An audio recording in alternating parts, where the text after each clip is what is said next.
My parents always favored my sister, so when Grandpa's will left me a $500,000 inheritance, they tried to steal it and give it to my sister. But little did they know that my grandparents had other plans. I, 28M, come from a family with a long and complicated history of favoritism. My parents, especially my dad, have always favored my younger sister Amy, 25F, over me. This favoritism started when we were kids and only got worse as we grew up. From my earliest memories, Amy was always the golden child. When I was 5 and she was 2, our parents threw her an extravagant birthday party with a bouncy castle, a petting zoo, and professional face painters. For my birthday that same year, I got a small family dinner and a store-bought cake. This set the tone for years to come. As we grew older, the disparities became more apparent. Amy always got the newest toys, the best clothes, and the most attention. I remember when I was 10, I saved up my allowance for months to buy a new bike. When Amy saw it, she threw a tantrum because she wanted one too. Instead of teaching her about saving or waiting, my parents immediately went out and bought her an even better bike than mine. School was another arena where the favoritism shone through. My parents went to all of Amy's school events but often missed mine. In 4th grade, I had the lead role in the school play. I was so excited and practiced for weeks. On the night of the performance, my parents showed up an hour late, missing my big scene. They said Amy had a tummy ache and they were comforting her. I later found out she was fine, they had just lost track of time while playing with her. When it came to academics, nothing I did ever seemed good enough. In middle school, I consistently got straight A's, joined the math club, and even won a regional science fair. My parents barely acknowledged these achievements, but when Amy got a B+ on a single test in her weakest subject, they threw her a celebratory dinner and bought her a new phone as motivation to keep improving. High school was particularly tough. I threw myself into every activity I could, hoping to win their approval. I was captain of the debate team, editor of the school newspaper, and maintained a 4.0 GPA. Meanwhile, Amy coasted through school, barely maintaining a C average and spending most of her time partying with friends. During my junior year, I was selected as one of 2 students from our school to attend a prestigious summer program at Harvard. It was a huge honor, and I was thrilled. When I shared the news at dinner, my dad grunted and changed the subject to Amy's upcoming dance recital. My mom at least said, "That's nice," but quickly moved on. The night of Amy's recital, which fell on the same day I was leaving for Harvard, my parents couldn't drive me to the airport because they didn't want to miss Amy's performance. I had to ask a friend's parents for a ride. The college application process was another painful experience. I spent months perfecting my essays, participating in extracurriculars, and studying for the SATs. I was accepted into several top-tier universities and received a substantial scholarship to my dream school. When I announced this at dinner, my parents' response was lukewarm at best.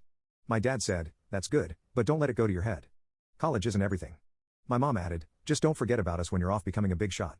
In contrast, when Amy barely graduated high school and decided not to go to college, my parents were completely supportive. They praised her for knowing herself and not conforming to societal pressures. They even bought her a car as a graduation present, something they never did for me. This constant favoritism took a heavy toll on me emotionally. I struggled with depression and anxiety throughout my teens and early 20s.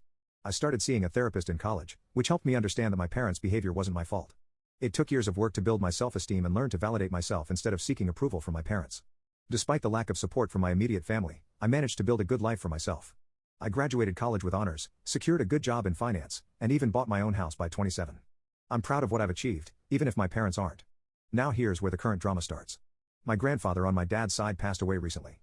He was a successful businessman who built a fortune from scratch, and he left behind a significant estate. In his will, he divided his assets equally among his children, my dad and his siblings, and grandchildren, me, Amy, and our cousins. My share of the inheritance was substantial, about $500,000. It would have allowed me to pay off my student loans, invest in my future, and maybe even start my own business someday. I was grateful for this unexpected windfall and the opportunities it could provide. However, when the will was read, my parents were visibly upset. They pulled me aside afterward and told me they thought it was unfair that I got an equal share. They said Amy needed the money more because she was struggling. She works part-time at a coffee shop and lives in our parents' basement. I was shocked but tried to stay calm. I explained that this was Grandpa's decision and it wasn't up to them to change it. They insisted that I should do the right thing and give my share to Amy. When I refused, they got angry and started guilt-tripping me, saying I was selfish and ungrateful. My dad brought up every instance he could think of where they had supported me, including paying for my braces, which were medically necessary, buying me school supplies, the bare minimum, and letting me live at home during college, even though I worked part-time to contribute to expenses. He conveniently forgot about the car they bought Amy, the countless shopping sprees, and the fact that they're still supporting her at 25. The situation escalated quickly. My dad, as the executor of the will, decided to take matters into his own hands. He announced that he was going to reinterpret Grandpa's wishes and give my entire share to Amy on top of her own inheritance. He claimed this is what Grandpa would have wanted if he had known our individual circumstances. I was devastated. Not only was this clearly illegal, but it was also a painful reminder of how little my parents valued me. I tried to reason with them, pointing out that Grandpa had always treated all his grandchildren equally and that he was well aware of our situations. My mom then accused me of speaking ill of the dead by suggesting Grandpa would have wanted anything different from what my dad was proposing. I brought up specific memories of Grandpa encouraging my academic and career pursuits, but my parents dismissed these as misunderstandings. They claimed Grandpa had privately expressed concern about Amy's future and had wanted to ensure she was taken care of. When I asked why he hadn't just written the will that way, they didn't have an answer.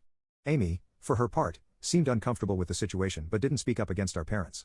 When I tried to talk to her privately, she just shrugged and said, "Mom and Dad know best." It was clear she wasn't going to be any help.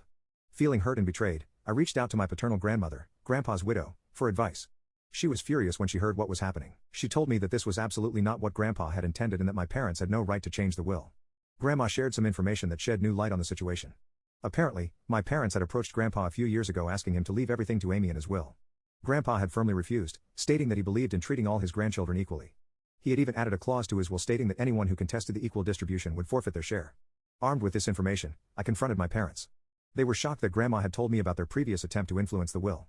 My dad tried to justify it by saying they were just looking out for Amy's future, but I could see the guilt on their faces. Grandma took action immediately. She contacted her lawyer and the other executors of the will.